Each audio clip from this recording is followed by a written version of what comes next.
Hey horror fans, welcome back to Room 237 as I continue my marathon of Vincent Price films. And this was in the 2-pack with Theater of Blood, which was my last review. And this was actually Vincent Price's final horror film role.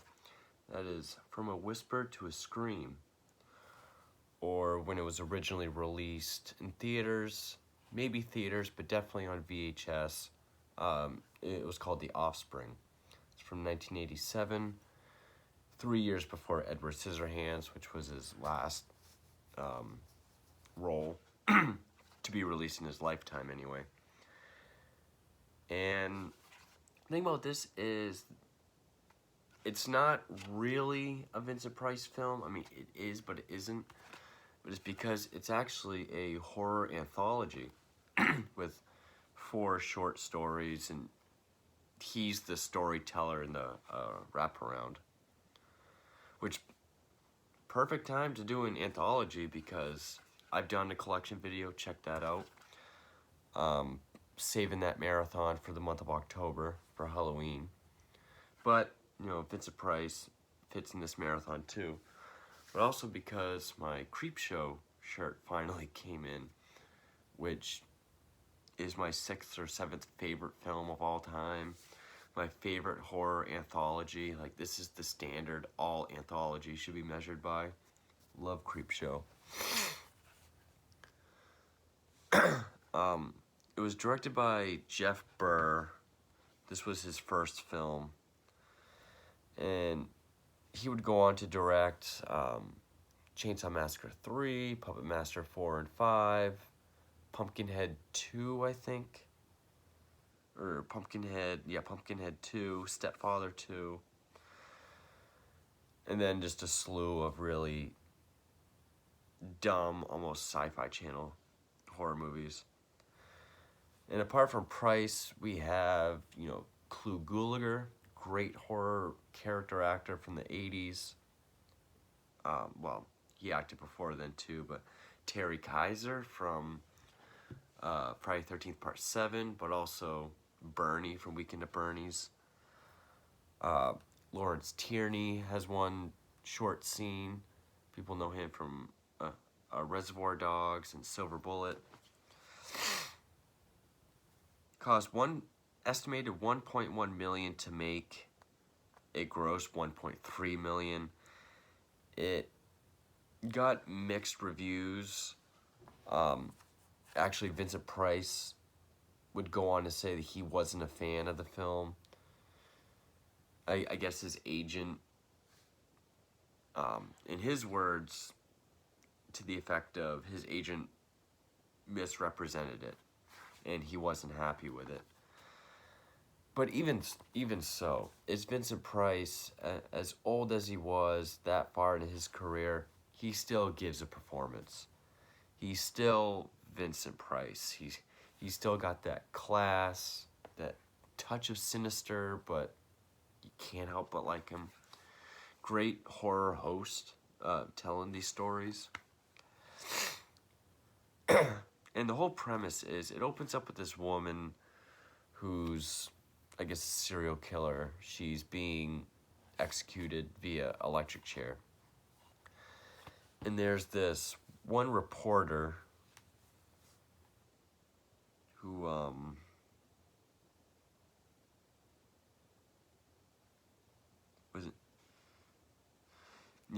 this one reporter played by Susan Tyrrell, who, I guess it was gonna go to Carol Kane, which I would have loved that, but Susan Tyrrell, she's this reporter. She goes to the public library, a town called Oldfield in Tennessee. She goes to the library where the woman who was executed, her uncle either works there or lives there, and that's Vincent Price.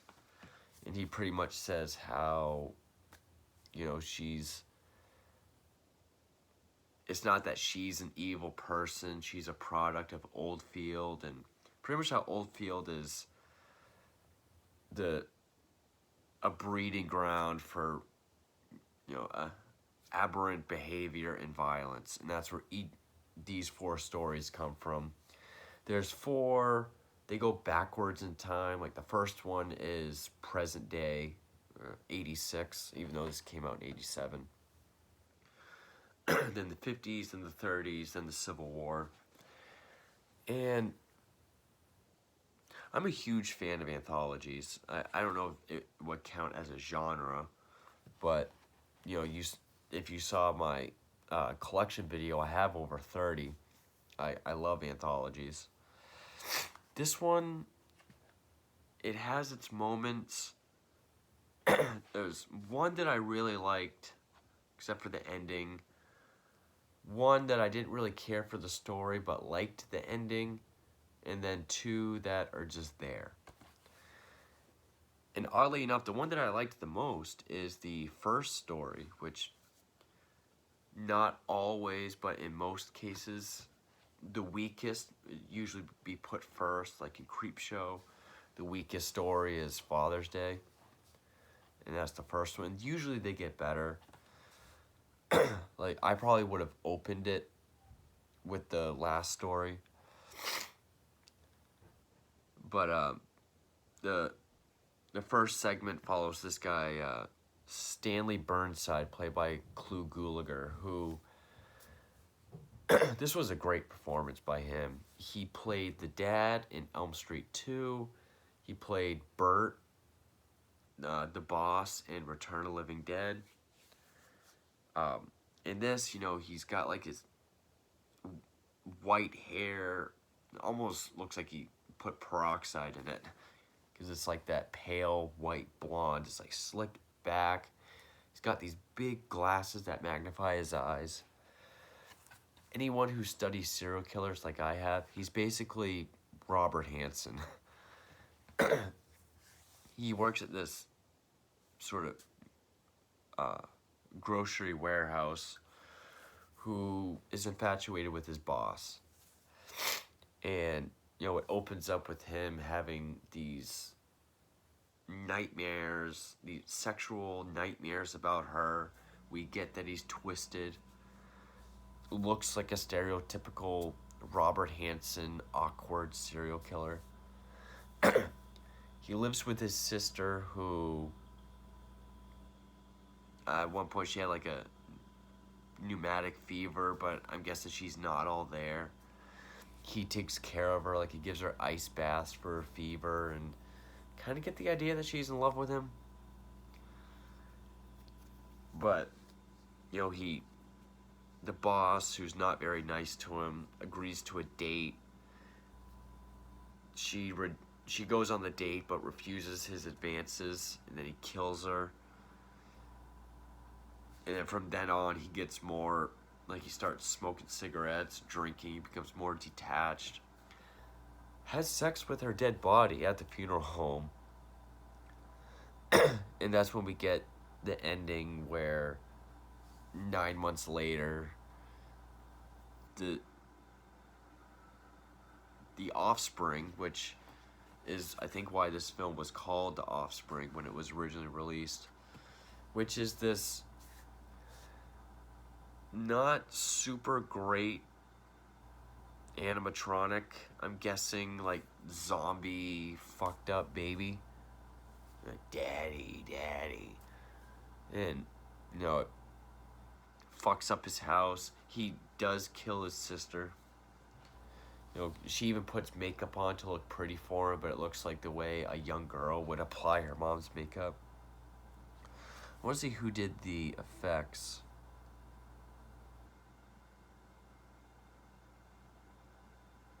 Might have actually been...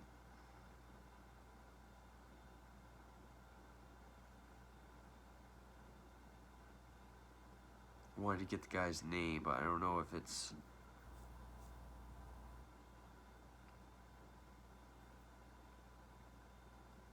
can't find the guy's name. But, also Vincent Price.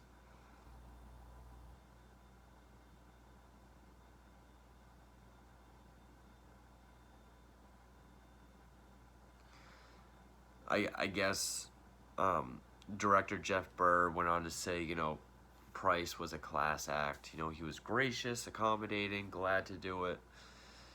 He was worried about Price taking it because it was the lowest budget film Price had done after he had become Vincent Price. He was not the first choice, though. It was originally going to go to Max von Sydow, who passed away this past week, actually. I was going to do a video for him. He was in The Exorcist, Shutter Island, a bunch in between. May Max von Sydow rest in peace. So it ends with him being killed by the baby.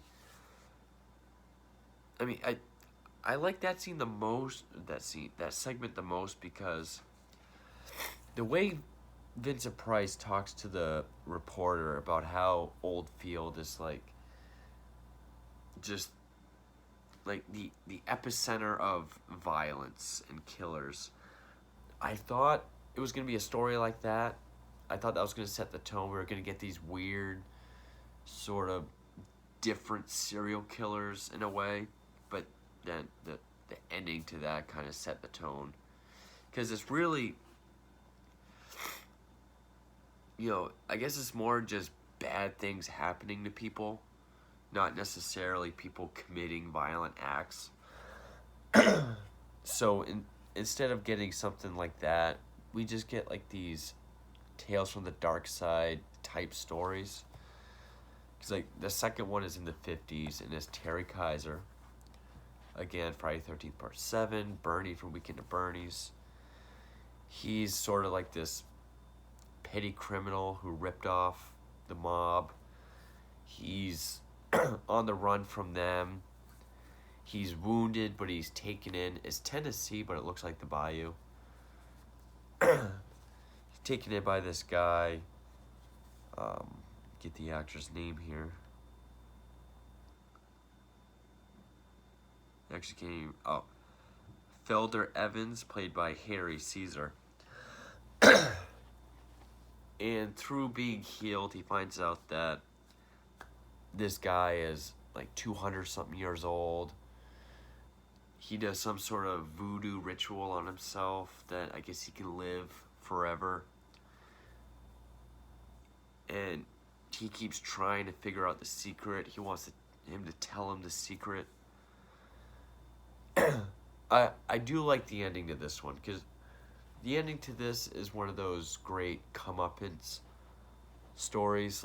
My favorite episode of Tales from the Crypt is, I think it's the second episode, where the circus guy who can't die, he has 9 lives, and then he's buried alive. And he finds out he used too many lives, so he's gonna die being buried alive. The ending to that story, I'm gonna say spoiler alert, because I guess this does have a big fan base, because if you get the Scream Factory Blu-ray, there's a 2-hour making of documentary, which, holy fuck, I mean, I don't even think the Scream Factory release of Creepshow has Just Desserts on it, which is an 1.5-hour documentary. But, I mean, it's great to see Vincent Price, as old as he was, how late this was, he still gave a performance full of class. The stories, I liked the first one except the ending. Second one, it was there, but I liked the ending. Then the other 2 stories, yeah. You find out that Terry Kaiser had been given this potion all along. That's how the guy healed him. But he got too greedy and impatient, whatever it was. Gave him enough to make him last another 70 years. But, he chops him up, he burns him, completely messes him up. And then he's in the hospital, and he's pretty much going to live the rest of his life with no limbs, all burnt, all fucked up.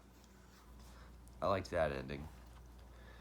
Then the 30s is one in this carnival where this glass eater falls in love with a woman and the carnival is run by the um, snake woman played by Rosalind Cash. I don't really know what the point of the story was. It's like she runs everyone's life. This was definitely the bloodiest. Um, you know, the glass eater runs away with his love. I mean, one cool part was they're making out and he's rubbing her legs, and like screws and nails, stuff that he's ate, is coming out of his fingers because the snake woman does voodoo. And like the end of the story was, I guess the girlfriend is now part of the freak show as like a acupuncture girl or something. I don't know. It's one of the weaker stories. Then the last one takes place during the Civil War, where Cameron Mitchell plays a Union sergeant. And I mean, he's been in films of Mario Bava, like he was in Blood and Black Lace, Eric the Conqueror, and Knives of the Avenger. Though I think those are more spaghetti westerns. Horror films: Slaughter, Haunts, Toolbox Murders. He was the girl's dad in Toolbox Murders. Night Train to Terror. He's a Union sergeant, and him and his group of guys, they come across this farmhouse. The war is over, and there's just these murderous kids. It's Civil War Children of the Corn. And the kid that runs it is not only a bad actor, but he's also the kid that says we're dead meat in Friday the 13th Part 6. You find out they're all war orphans. And now they hate adults. They're going to kill adults. And then you get the end of the wraparound where you find out the reporter was like friends with the woman that got executed, and said Vincent Price like filled her head with all these stories of violence and twisted her up. So she kills him with a bad effect, a bad ending. Vincent Price with a switchblade in his neck. It because they were just trying to throw in one last twist. It would have been better if Price had killed her, you know, because he's like this town historian about all these acts of violence, but you know they had to throw in the twist.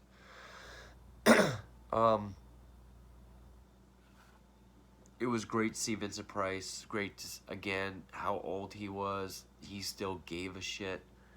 He still gave it his all. And you know, just the perfect, you know, because he was that old, and he really had that old man storyteller vibe, of course, with the Price touch to it. Really liked his character. I thought the twist was stupid. If it had been 4 stories of these 4 different kinds of killers, messed up people, like the first story, I think it would have been better. Yeah, the second segment I think had the best ending, but I would have to say the Clu Gulager segment, the first one, because he reminded me of Robert Hansen, the serial killer in Alaska. Reminded me of him so much. He just looked like a quirky, awkward serial killer.